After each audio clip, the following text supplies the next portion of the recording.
सरकार ने सुरक्षा दी है। जेट सुरक्षा, पहले जेट प्लस था, उसे कम कर दिया है, जेट सुरक्षा है। और जिस दिन भी दौरा होता है उस दिन प्रोटोकॉल भी जारी होता है। तो जो संबंधित जो थाने हैं उनको जानकारी होती है। और उसके बाद बजरंग दल के लोग रास्ता में अनावश्यक बिना कोई कारण के रास्ता रोका जाता है। मैं तो इन पीएसओं से कहा कि हम रूट बदल के पहले तो मैं समझा कोई ये लोग नारा लगा रहे थे, मैं कोई धार्मिक जुलूस होगा तो हम दूसरे रास्ते से चले जाते हैं, क्योंकि चौराहे की बात थी। फिर जब मोड़ने लगा तो उधर भी मेरे गाड़ी को रोकने की कोशिश की, क्योंकि वो व्यस्तम मार्ग है, पहले से रोके हुए नहीं थे। जैसे मेरी गाड़ी पायलटिंग की सायरन बजी वो तुरंत मेरे गाड़ी के सामने आ गया। नहीं तो वो 2 मिनट यदि वहाँ चक्का जाम करो तो वो तो फिर कुर्सी पार और कुम्हारी तक की जाम लग जाता है यहाँ। लेकिन वो केवल मेरे गाड़ी को टारगेट किए थे और उग्र होकर नारेबाजी कर रहे थे। जितने पीएसओ थे वो उतरे, रास्ता क्लियर करने की कोशिश की तो उनके साथ गाली गलौज किया, धक्के मुक्की किया। और जब पीएसओ लोगों को धक्का मुक्की करने लगे तो फिर मैं उतरा अपनी गाड़ी से। क्या बात है?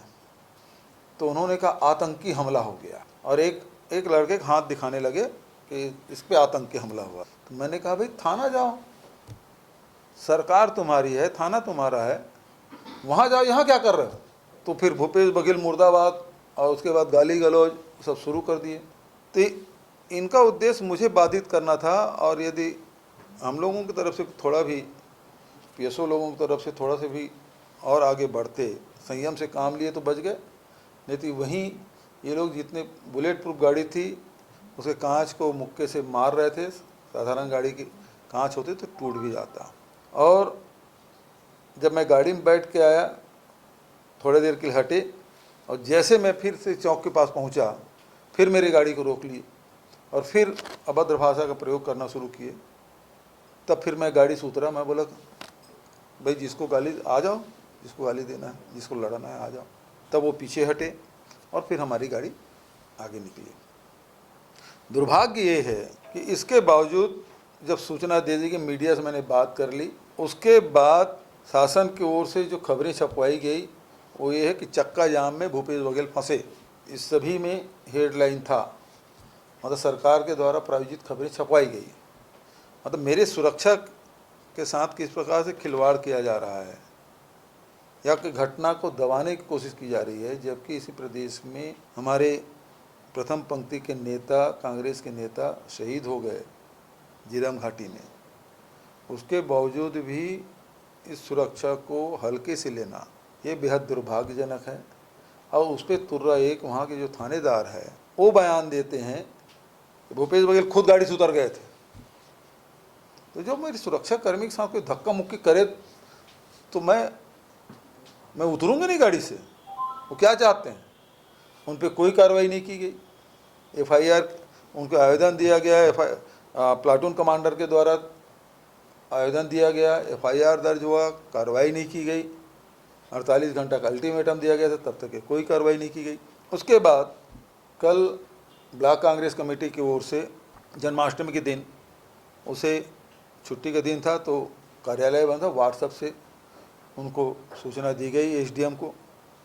और एसडीएम को सूचना मिलने के बाद एसडीएम ने तत्काल कार्रवाई की और उन्होंने ये वो कॉपी है एसडीएम की, जिसने पुलिस अधीक्षक छावनी को और उसके बाद सूचना दी और तत्काल कलेक्टर को, पुलिस अधीक्षक को, अतिरिक्त जिला दंडाधिकारी को, अतिरिक्त पुलिस अधीक्षक को, तहसीलदार भिलाई को, थाना प्रभारी भिलाई, पुरानी भिलाई को, और उसके बाद जो आयोजक है मनोज मढ़ेरिया, ब्लॉक कांग्रेस कमेटी का अध्यक्ष, उसको ये कॉपी दी गई कि वहाँ धरना प्रदर्शन किया जाएगा और थाना का घेराव किया जाएगा, पुरानी भिलाई थाना का। ये इसमें स्पष्ट उल्लेख है एसडीएम के जो पत्र है उसमें। अब पुलिस अभी जो जानकारी मिली है कि ब्लॉक कांग्रेस कमेटी के अध्यक्ष सहित अन्य लोगों के खिलाफ एफआईआर कर दिया गया है।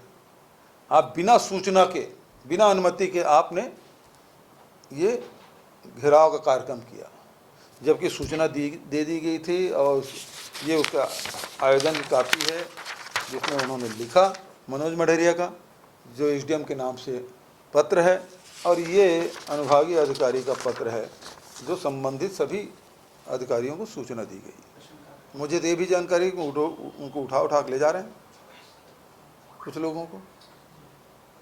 उनसे बातचीत करनी चाहिए और जो निर्णय कर रहे हैं उसकी जानकारी उन लोगों को देना चाहिए।